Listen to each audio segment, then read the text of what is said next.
Is your stuff causing you stress? It's great that you've tuned in today, so thank you so much. So let's begin. So first of all, you want to ask yourself, okay, where can I cut back? Where can I declutter? And how can I get rid of my stuff? You want to ask yourself, why? Why and how can I do this?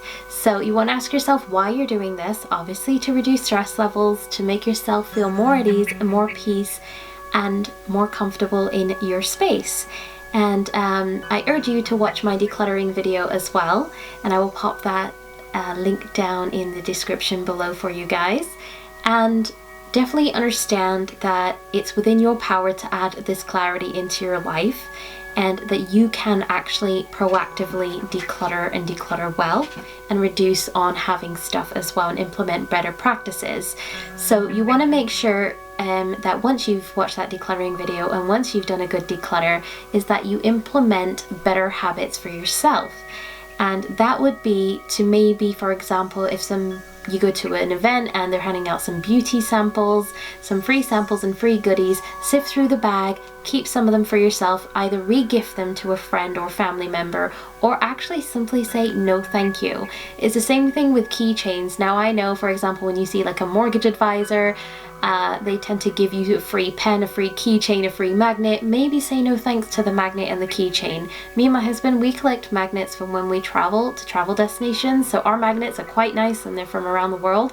So that's our thing. That's what we have as souvenirs, and those are our magnets. So we don't really need other people to gift us magnets from other businesses with their company name on it. So I'd rather just say no thank you, we don't need that. Very politely. It doesn't serve you your needs, and it doesn't benefit you in any way. So that's how you can reduce on hoarding stuff and cluttering your space up.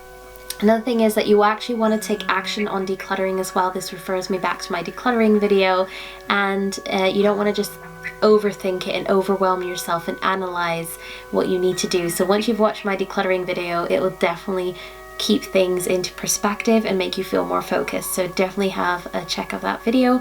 And another thing that I like to do is have lists for everything and write down my reason for why I'm decluttering and why I'm trying to have less stuff and reduce my stress. So I write down the benefits. Okay, if I have less stuff, then how am I going to feel? So I kind of imagine myself in that, and I write a list of emotions that I would feel rather than the list of emotions I'm feeling right now, which you can jot that down. You can journal that out if you want to, but the whole object of this is to have less stuff, to have less stress. So I'll also post a link to my journaling video as well, so you can write how you're feeling now and then write a list of emotions that you want to feel once you've decluttered and stopped bringing in so much stuff into your life.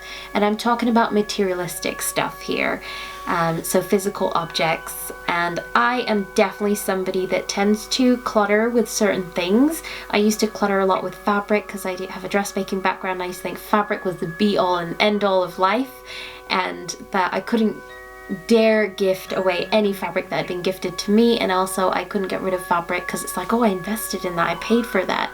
And now I can then donate it to somebody that can really have a lot of value added to their lives because of certain fabrics that I don't personally utilize. But like, for example, I've made gifts for friends and family, and I have leftover bits and bobs of fabrics. I now can give that to somebody that loves to do a lot of craft.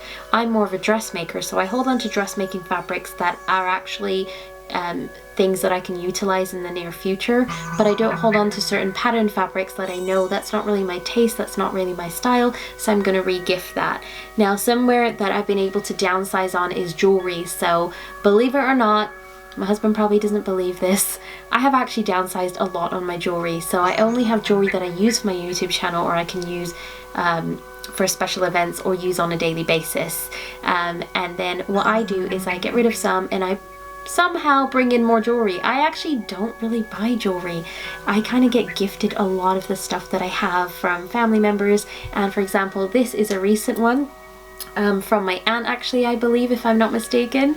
And so I've got this item now. I've put a few things aside to re-gift those items that I haven't used in the last 12 to 24 months. If I haven't used it, I'm going to re-gift it. And I have actually unfortunately had to sell things that had sentimental value to me because although they were gifted by somebody very special, I wasn't using them. So I sold the items and I've kept the money, and then I can put it to other areas of my life that are more valuable as well. So I actually feel less stressed because I'm getting rid of certain things.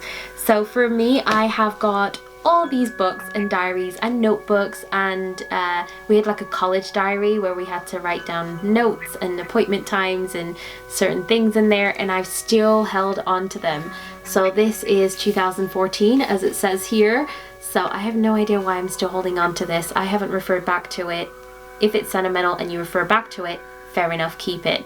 If it's sentimental and you don't refer back to it, dump it. So that's something to toss. And you can always recycle these things if they are recyclable. This is an address book that we've had in the family for decades. This is my grandmother's I think it's my grandmother's old address book. Must be. I actually do use this. So I've got a few people that I know that are moving soon. So I write down people's addresses for people that move a lot. I don't always keep them in my phone. I like to keep them here. And if they move a lot, I write it in pencil. If they don't move that often, I write it in pen. But I think I'll be writing it in pencil from now on because I know a lot of people that keep moving. So that's something that I actually will hold on to. Now this is my YouTube ideas book. So all my ideas go in here, this lovely rose gold book. And this notebook is getting very, very full, as you can see, very, very full here. So I'm halfway there kind of with this book here. Yeah, I'm halfway there. So once I'm done with this, I may or may not hold on to this. If I'm still using this book for referring back to ideas, I will keep hold of it. If not, I might not keep hold of it. Now this is brand new and unused. Why am I holding on to it? I can re-gift this or sell this to somebody whose life can change because of this diary. It actually has a lock and a key here. So it's like a built-in lock. It's not one that dangles on the side, so it's even cooler. So this would be a fantastic diary for somebody, or journal. This is my workbook here. I love this thing. Nice and organized. That is my workbook there.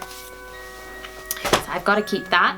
This is my list of YouTube videos, when I record them, when I release them, because I do them by subject or by title. These are extra notebooks because my husband always likes to jot things down and then he runs out. So I actually got him these Cath Kidston notebooks, and he doesn't know, but I've still held on to the spare ones for when he runs out. This I might re-gift. If I don't use it in the next couple of months, I'm re-gifting this. I tend to write my shopping list on little pieces of used envelopes. So the envelopes that we get from like things that come in the mail, I actually cut the envelopes and in half and that way, and I clip them on a little mini clipboard and I use them as a shopping list. So I always love to recycle, reuse, or re-gift. This is a brand new notebook when my YouTube notebook runs out, and I got this for £3. I'm happy with this. So I'm keeping hold of notebooks that haven't been used because I know I will need this book, because that's my lifestyle. So always assess your lifestyle and ask yourself if you really need it. So this is a book that was gifted to me. So this will be one of my other notebooks. So I do have a couple of spare ones as well. And that was brand new and gifted to me.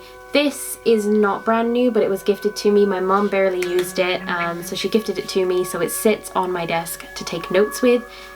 And I like that as well. So yeah, this is a notebook and it's completely used cover to cover. If I need any information, I can take a couple of pages out of it, but the rest of it I probably won't need. So, and this is my diary 2020. I need this. So once you've decluttered, what you want to do is you want to reward yourself. So I'm gonna do just that, guys. I feel like my work is done for the day. So here I have some healthy, clean cookies, and I'm gonna reward myself, and they smell sensational. So thank you so much, guys, for watching. Don't forget to subscribe, and I'm gonna go and enjoy these. Thank you so much, guys. See you next time.